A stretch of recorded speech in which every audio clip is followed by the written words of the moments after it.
Bom dia, meus irmãos, graça e paz. Deus abençoe o vosso dia. Seja um dia abençoado, uma quarta-feira abençoada no Senhor Jesus Cristo. Vamos dar continuidade no nosso texto de João 19, onde nós estamos falando no momento, sobre a condenação de Jesus. E nós vamos olhar uma outra visão. Nós falamos sobre o que fizeram com o Senhor. Falamos que o Senhor foi zombado, o Senhor foi humilhado, o Senhor foi tratado como um bandido. Agora vamos ver um pouco a mais sobre isso neste texto, neste devocional de quarta-feira. Vamos ler o texto novamente.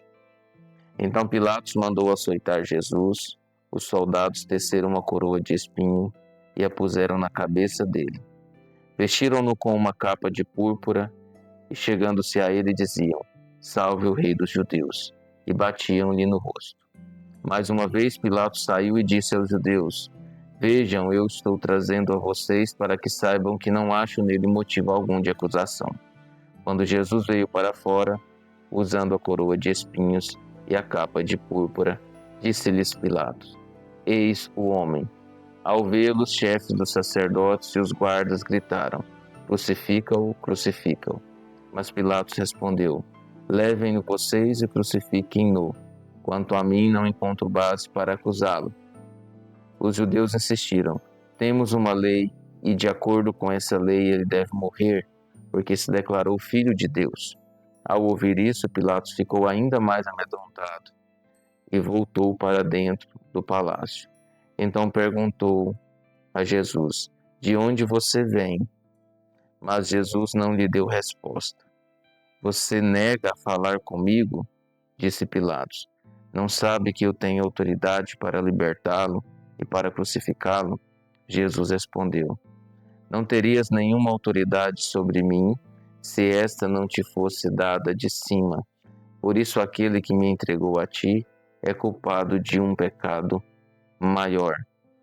Daí em diante Pilatos procurou libertar Jesus, mas os judeus gritavam: "Se deixares este homem livre, não és amigo de César. Quem se diz rei opõe-se a César." Ao ouvir isso, Pilatos trouxe Jesus para fora, sentou-se na cadeira de juiz, num lugar conhecido como pavimento de pedra, e em aramaico é Gábata. Era o dia da preparação da semana da Páscoa, por volta das 6 horas da manhã. "Eis o rei de vocês", disse Pilatos aos judeus. Mas eles gritaram: "Mata, mata, crucifica-o." "Devo crucificar o rei de vocês?" perguntou Pilatos. "Não temos rei senão César", responderam os chefes dos sacerdotes. Finalmente Pilatos o entregou a eles para ser crucificado. Amém. Amados, nós vimos uma ótica no qual Jesus foi escarnecido. Agora vamos ver uma outra ótica. Primeiro, Pilatos ele tem temor por alguma maldição que viria a ele pela condenação de um homem inocente que ele não encontrava motivo de acusação. Entretanto, Jesus é feito réu. Então, o que fizeram com o Senhor? Fizeram réu. O que os judeus queriam? Condenação e morte. Então, o que fizeram com o Senhor? O condenaram. Os judeus queriam essa condenação. Outra coisa, os judeus negaram o nome do Senhor, o senhorio do Senhor, dizendo que o único rei que eles tinham era César. Isso vai pesar contra eles. Isso vai pesar contra eles quando Cristo voltar novamente. Mas aqui, meus irmãos, é muito interessante que Pilatos tenta uma conversa, um diálogo com Jesus para, de alguma forma, tentar resolver essa situação, tentar uma libertação. De um lado, ele está sendo oprimido pelos judeus, e se ele fizer algo, ele está indo contra César, e ele ali é de alguma forma chantageado.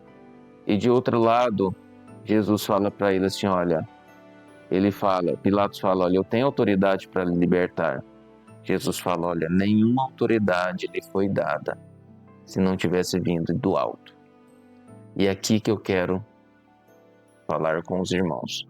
O que fizeram com o Senhor, tudo o que fizeram com o Senhor nesta condenação, entre o escárnio, o espancamento, colocá-lo como réu, o condenar injustamente, tudo isso está acima. Todas essas questões, há um plano soberano acima, que é o plano do Senhor, de cumprir a vontade do Senhor sobre a vida de Cristo. Há em Cristo uma obediência tal para cumprir a vontade do seu Pai, que é o nosso Pai. Então, há aqui uma harmonia entre Cristo e Deus, porque Cristo é Deus. Então, neste processo da economia divina, Cristo está cumprindo a vontade do Pai. Cristo está cumprindo a vontade do Pai.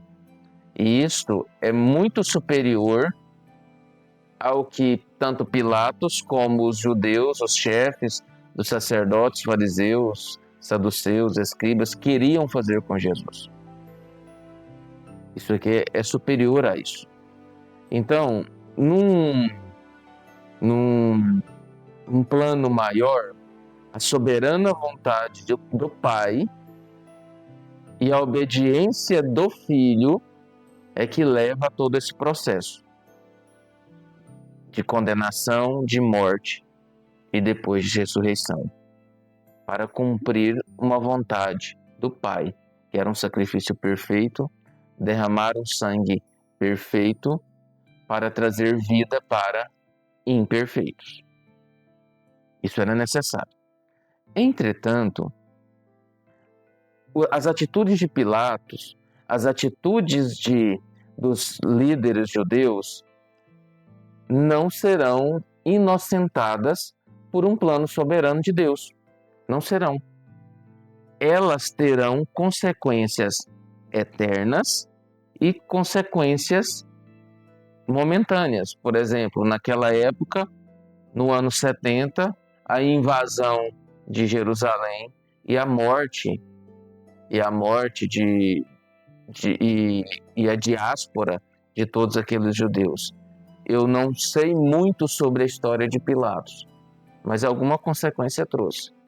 Então isso mostra uma coisa para nós, que dentro da nossa vida, da nossa caminhada aqui nesse mundo, nós temos a salvação, que é um plano total de Deus e está vinculado à morte e ressurreição de Cristo, que é uma obra que Deus faz e que nós precisamos converter a Deus com arrependimento e fé no Senhor Jesus Cristo para termos vida eterna.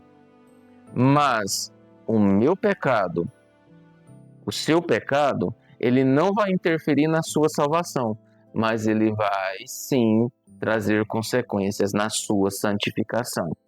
E o seu processo de santificação, ele vai ter consequências por causa do seu pecado. Dificuldades, dores, choros, luto. Tudo isso vai acontecer por causa do pecado. Então nós temos que entender que a vontade soberana de Deus sobre as nossas vidas sempre vai sobressair. O nosso pecado e as nossas falhas trarão consequências na nossa santificação. Mas devido a um projeto maior do Senhor, nós chegaremos ao ponto que Deus quer na nossa santificação quando chegar o nosso momento com Cristo. Seja por meio da nossa morte física, seja por meio da segunda vinda de Cristo.